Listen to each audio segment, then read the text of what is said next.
బెదిరింపులు, కిడ్నాప్లు, హత్యలు సాధారణంగా సినిమాల్లోనే ఇటువంటి సంఘటన చూస్తూ ఉంటాం. అయితే సినిమాల్లోని క్రైమ్ స్టోరీలకు మించి తెనాలిలో జరిగిన ఓ ఘటన తీవ్ర సంచలనమైంది. జల్సాలకు అలవాటు పడి ఈజీ మనీ కోసం వరుసగా 4 హత్యలకు పాల్పడ్డారు. తెనాలికి చెందిన 3 కిలాడి లేడీలు. తీగ లాగితే డొంక కదిలిన చందంగా ఓ హత్య కేసు విచారణలో భాగంగా పోలీసులకు విస్తుపోయే వాస్తవాలు వెలుగు చూశాయి. ఆ కథేంటో మీరే చూడండి.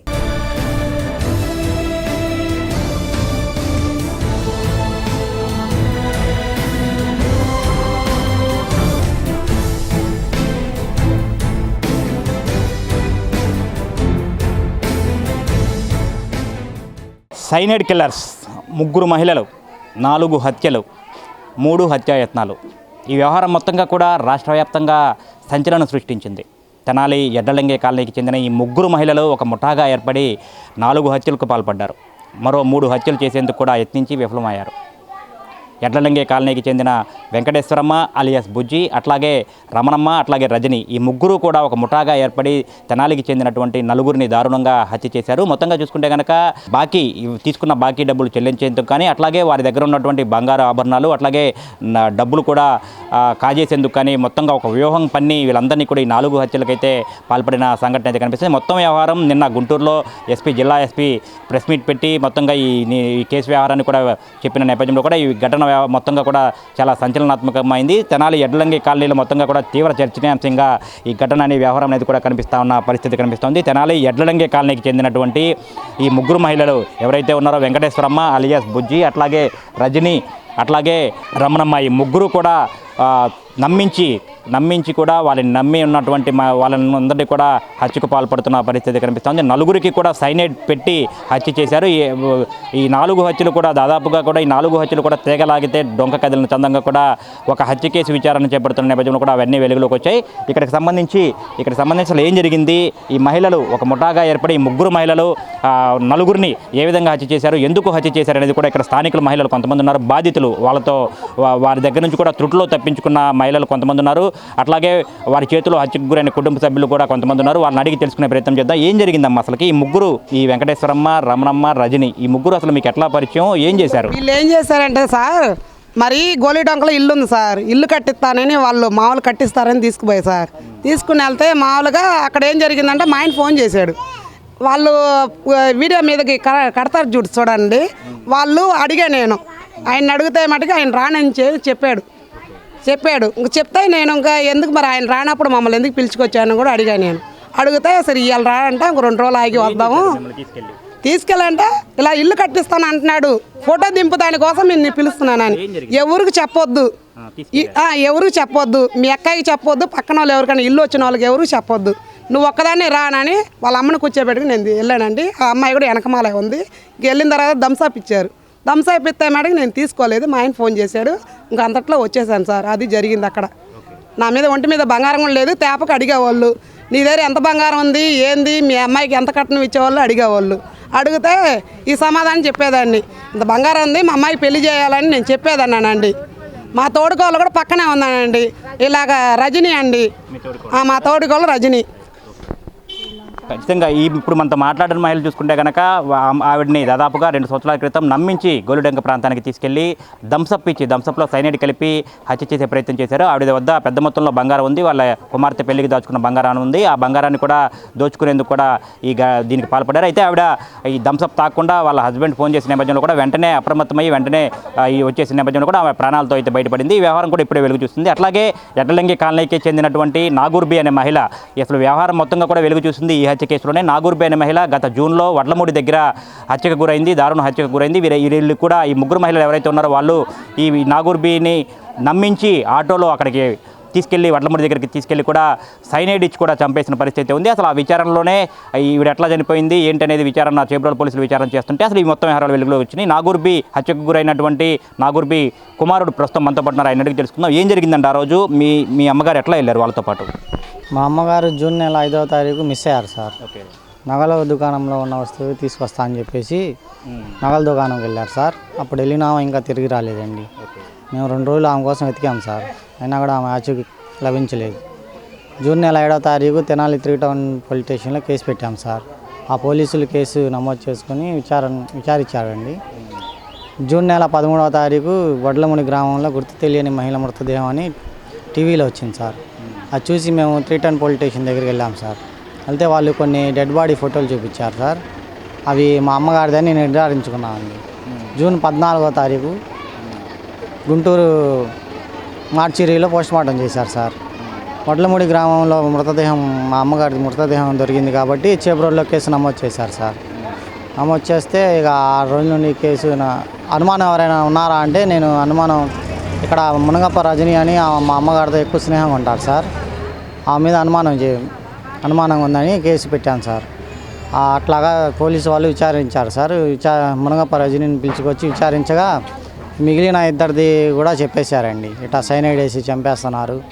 ఆ చంపేసిన వాళ్ళు మా ఇంటి పక్కనే సార్. ఇక్కడ ఒక ఆమె ఏమో బుజ్జి అండి అలియాస్ వెంకటేశ్వరి, ఇంకొక వాళ్ళ అమ్మ పేరు అమ్మ కూతురులు సార్. బుజ్జి ఏమో వెంకటేశ్వరి అండి, బుజ్జి అలియాస్ వెంకటేశ్వరి. వాళ్ళ అమ్మ ఏమో రమణమ్మ గారు అండి. బుజ్జి వాలంటరీగా పనిచేసింది సార్. ఈ వాలంటరీగా పనిచేస్తున్నందువల్ల మా డేటా మొత్తం ఆమె దగ్గర ఉంది కాబట్టి ఇంతమంది 4 చంపేసిందంటండి. మా డేటా మొత్తం వాళ్ళ దగ్గర ఉంది కాబట్టి ఈజీగా ఇట్లా చంపగలిగిందండి. పోలీసులు రజని అనే ఆమెని విచారించి ఆమె ద్వారాగా ఇది బయటపడింది సార్. రైట్. ఖచ్చితంగా చూసుకుంటే ఈ నాగూర్బి ఎడ్లలింగే కాలనీకి చెందిన నాగూర్బి అనే మహిళ ఎవరైతే ఉన్నారో ఆవిడ బంగారం విడిపించేందుకు అని చెప్పినని ఆ రోజు బయటికి వెళ్ళింది, జూన్లో బయటికి వెళ్ళింది. ఆ రోజు వీళ్ళు ఇద్దరు కూడా ఈ తల్లి కూతురు ఇద్దరు కూడా ఆవిడని నమ్మించి ఆటోలో తీసుకువెళ్ళి వడ్లముడి సమీపంలో తీసుకెళ్ళి అక్కడ సైనైడ్ ఇచ్చి కూడా ఆవిడని దారుణంగా హత్య చేసి వచ్చేసిన పరిస్థితి కనిపిస్తూ ఉంది. మొత్తంగా ఇది చూసుకుంటే కనుక చాలా సంచలనాత్మక విషయాలు కూడా ఈ కేసులో వెలుగు చూస్తూ ఉన్నాయి. మరో మహిళ ఎడ్లలింగే కాలనీకి చెందిన మీరాబాయ్ అనే మహిళ కూడా వారి నుంచి కూడా త్రుట్లో తప్పించుకుంది. ఏం జరిగిందమ్మా ఆ రోజు? మీకు ఏంటి టీలో ఏదో డబ్బులు వెళ్ళాల్సి అయితే ఇంటికి రమ్మంది. వెళ్ళిన తర్వాత కాసేపు మాటలు చెప్పింది. డబ్బులు ఏమనంటే లేవు, కొంచెం ఇబ్బందిగా ఉంది, తర్వాత ఇస్తానులే అంది. సరే టీ తాగెళ్ళంటే నేను ఇప్పుడు కాదులే అన్నం తినాలి టైం అయింది అని అంటే తాగెళ్ళి అని వాళ్ళ ఆయనకి ఇచ్చింది, ఆమెకి ఇచ్చింది, నాకు ఇచ్చింది. తాగేసి వచ్చాను. వచ్చిన తర్వాత నాకేం తెలియకుండా ఇక్కడ ఆటలాడుతున్నాను. నాకేం తెలియకపోతే నా జోబులో డబ్బులు పోయినాయి. ఎట్ట పోయినాయో తెలియదు. తర్వాత చూసుకున్నా పడిపోలా వచ్చేసా ఇంటికి. మరి తర్వాత ఏమైందో నాకు తెలియదు. నా జోబులో డబ్బులు తెల్లారు చూస్తే 15,000 రూపాయలు. మొత్తం 50,000 దాకా ఇవ్వాలి. రమ్మన్నారు, ఇంట్రెస్ట్ ఇస్తాను రమ్మన్నారు. వెళ్తే టీ ఇచ్చారు, తాగేసి ఇంటికి వచ్చాను. తర్వాత నెక్స్ట్ చూసుకుంటే డబ్బులు ఏమైనా నాకు తెలియదు. రైట్. ఖచ్చితంగా ఈవిడ కూడా ప్రజెంట్ అయితే వాళ్ళకి ఆ మహిళలు ఎవరైతే ఉన్నారో ఆ నిందితులు ఎవరైతే ఉన్నారో ఆ మహిళలకు కూడా అప్పు ఇచ్చింది, 50,000 రూపాయలు అప్పు ఇచ్చింది. వడ్డీ డబ్బులు ఇస్తామని చెప్పిన నమ్మకంగా ఈ కాలనీలో ఉంటున్న వాళ్ళ ఇంటికి పిలిపించి కూడా ఈ టీలో సైనైడ్ కలిపి హత్య చేసే యత్నం అయితే చేశారు. ఈవిడైతే త్రుట్లో ప్రాణాల నుంచి తప్పించుకుంది. అట్లాగే మరో కొంతమంది ఉన్నారు మనతో పాటు. ఈ ఎడ్లలింగే కాలనీలో ఉన్నటువంటి మోషే అనే వ్యక్తిని కూడా ఈ ముగ్గురు మహిళలు ఎవరైతే ఉన్నారో సైనైడ్ ఇచ్చి దంసప్లో కూడా సైనైడ్ కలిపి దారుణంగా హత్య చేశారు. ఈ వ్యవహారం మొత్తంగా కూడా ఎవరైతే ఈ నాగూర్బి హత్య కేసు ఏదైతే ఉందో వడ్లమూడిలో జరిగిన హత్య కేసు ఏదైతే ఉందో ఆ హత్య కేసుకు సంబంధించి కూడా ఇవన్నీ కూడా వెలుగులోకి వస్తున్నాయి. ఇవి నడుకు తెలుస్తున్న వాళ్ళ కోడలు ఎవరైతే మృతుడు ఉన్నారో మోషే వాళ్ళ కోడలు మనతో పాటు ఉన్నారు. ఆ రోజు ఏం జరిగిందమ్మా? ఆ రోజు ఏం జరిగింది తెలియదు అండి. 1వ తారీఖు రోజు మా మాయ ఫుల్ తాగేస్తున్నాడు. ఆ 2వ తారీఖే చనిపోయాడని మాకు తెలిసింది 3 నెలల క్రితం. ఏమైందో మా హార్ట్ అటాక్ వచ్చి గొంతు ఎండిపోయి చనిపోయింది అనుకున్నాము. మా మావయ్యని అక్కడి నుంచి వేరే అద్దుకుంటారు, మేము వేరేగా అద్దుకుంటాం. అక్కడి నుంచి తీసుకొచ్చేసరికి వీవే రవణమ్మ రోడ్డు మీద ఉండి ఏంది ఇటు నుంచి వస్తున్నాం అంది పొద్దున్నే. ఏంటి మా మావయ్య చనిపోయాడంటే ఆమె అసలు ఏం ఎరగనట్టుగా ఉన్నా చనిపోయాడా, అయ్యో పీసుగాడు నిన్నటిదాకా రాత్రి బాగానే ఉన్నాడు కానీ అని నన్ను ఓదార్చింది. నేను ఏడుస్తుంటే మళ్ళీ ఇంటికి వచ్చి అయ్యో అట చేసాడు, చచ్చిపోయాడు, బాగున్నాడు, ఎట చచ్చిపోయాడు అని మళ్ళీ కడ్డీలు తీసుకొచ్చి మమ్మల్ని ఏడమాక చిన్న అని నాకు చెప్పి ఓదార్చింది. మళ్ళీ ఇంతలోకి ఈ నాగూర్బి ఆంటీ కేసు వల్ల ఈ బయటకు వచ్చింది తప్పితే మాకు ఈ పోలీసుల వల్ల మాకు ఎప్పుడు తెలియదు. మొన్న వచ్చి పోలీసుల విచారణ వచ్చి మీ మావిట్లో చనిపోయాడు, కేసు చంపారు, చనిపోలేదు, హార్ట్ అటాక్ వల్ల అనుకున్నారు కానీ జ్యూస్లో కలిపారంట సైనైడ్ వల్ల అని చెప్పి తెలిస్తేనే మాకు తెలిసింది. లేకపోతే మాకు తెలీదు. అమాయకులను చంపుకుంటూ పోతున్నారండి వీళ్ళు. ఎంతమంది ఇంకా ప్రాణాలు తీయడానికి ఇంకా కూర్చున్నారు వాళ్ళు. ఆ నాగూర్బి ఆంటీ ఏం చేసిందని నాగూర్బి ఆంటీ మా ఆదుకునేదే తప్పితే మమ్మల్ని ఏమి తప్పు కనేది కాదు. ఆవిడ నమ్మించి ఆవిడని తీసుకెళ్ళి మళ్ళీ నాగమ్మని ఆవిడ డబ్బులు ఇవ్వాల్సి అమాయకులనే ఏం ఎరగని. మా మావి అయితే ఆమెకు డబ్బులు ఇవ్వాల్సిన పని లేదు, వీళ్ళు ఆమెకి ఇవ్వాల్సిన పని లేదు. మరి ఏం తెలియదు, ఆయనకేం తెలియదు, తాగుతాడే కానీ మంచి చెడు తెలీదు. ఆయన ఎంత చంపారో కూడా అర్థం కావట్లేదు. మా అత్తకి ప్రోత్సహించి మందులు థమ్సప్ తీసుకెళ్ళాడు, ముందు అవుతాడు కదా దాంట్లో కలుపుకొని తాగుతాడని చెప్పి ఆ థమ్సప్లో వేసి ఇచ్చారంట. అది మన రిపోర్ట్ల వల్ల తెలిసింది మాకు. లేకపోతే మేము హార్ట్ అటాక్ వల్ల చనిపోయాడు అనుకున్నాము. అసలు వీళ్ళు ఎంత కొడిగడతారు, వీళ్ళైతే వీళ్ళ మధ్య ఉండటానికి వీలు లేదు. ఇలాంటి వాళ్ళు ఎంతకని పాల్పడతారు, తల్లులు పిల్లలు లేకుండా చేస్తున్నారు. మమ్మల్ని ఇట్లా ఇంటి పక్కన ఉండి మమ్మల్ని ఒకరికొకరు కాకుండా ఇప్పుడు నా పిల్లలకి నా భర్తకి అండగా లేకుండా మా మావిని లేకుండా చేశారు. వాళ్ళు అమాయకుల్ని చంపుతున్నారండి. వీళ్ళని ఏ శిక్ష మీరు విధించాలి. డబ్బులు కాసిపడి పోలీసులు మాత్రం వినిపించకూడదు. అలాంటి వాళ్ళని మీరందరూ చర్యలు తీసుకోవాలి. పోలీసులు గట్టిగా ఇంకా వాళ్ళు ఎంతమందిని మనసులో గుండెల్లో ఉండియో బయట పెట్టేదాకా మీరు ఊరుకోవద్దండి. నాగురుబి అంటే ఏ పాపం తెలియదు, నమ్మించి తీసుకెళ్లారు. ఆవిడ వల్లే తెలిసింది మాకు వాస్తవంగా. లేకపోతే ఇంకా ఎంతమంది ప్రాణాలు పోయాలో అందరినీ భయపడిపోతున్నాం. క్షణం ఒక్కొక్క వార్త బయటకు వస్తుంటే గుండెలు పగిలిపోతున్నాయి మాకైతే. పిల్లగల్ల వాళ్ళమే ఇంకా బండిలోను కొట్టులోను ఇంత దొరికిందని మొన్న కూడా పోలీసులు వచ్చి తీసుకెళ్లారు. ఇంకా వాళ్ళ దగ్గర ఇంకా నిజాలు చాలా ఉండి బయటకు రావాల్సినవి. వాళ్ళు ఎంతమంది ఉన్నారో కాంబోడియా వెళ్ళి నేర్చుకుని వచ్చిందంటే వాళ్ళు ఎంతకైనా తెగించే చేశారు. ముందు వాళ్ళ అత్త మీద ప్రయత్నించారు. ఆ ఆస్తి కోసం డబ్బు కోసం మా అమాయకులను ప్రాణాలు బలి తీసుకుంటున్నారు. వాళ్ళు ఇళ్ల మధ్యన ఉండటానికి లేదు. ఆ కొట్టు తీసే వాళ్ళు జైల్లో ఉన్నప్పుడు కూడా ఆయన కొట్టు తీసుకొని కూర్చున్నాడు. ఇంకా ఏం మొహం పెట్టుకొని కొట్టు తీసుకున్నాడు. ఎవరు వెళ్తారనో అలాంటి వాళ్ళు ఆ కొట్టులు తీయటం కానీ వాళ్ళ ఇంట్లో వాళ్ళు ఇక్కడ ఉండకూడదు. మీరు ఏదైనా న్యాయం జరగాలి. ఈ ప్రాణాలు జనం ప్రాణాలు మీరే కాపాడాలండి పోలీసులు. ఖచ్చితంగా చూసుకుంటే కనుక ఒక సినిమాలో క్రైమ్ స్టోరీని తలపిస్తుంది అనమాట ఈ ఘటన మొత్తంగా కూడా. దాదాపు ఈ ముగ్గురు మహిళలు ఒక ముఠాగా ఏర్పడి డబ్బుల కోసం కేవలం వాళ్ళ దగ్గర వేరే వాళ్ళ దగ్గర అప్పులు తీసుకోవటం, వాళ్ళు డబ్బులు అడిగితే కూడా ఆ డబ్బులు చెల్లించకుండా కూడా వాళ్ళని మాయమాటలు చెప్పి పిలిపించి వాళ్ళని కూడా హత్యకు పాల్పడుతున్నారు. సరదాగా హత్యలు చేస్తున్నట్టుగా కూడా కనిపిస్తూ ఉంది.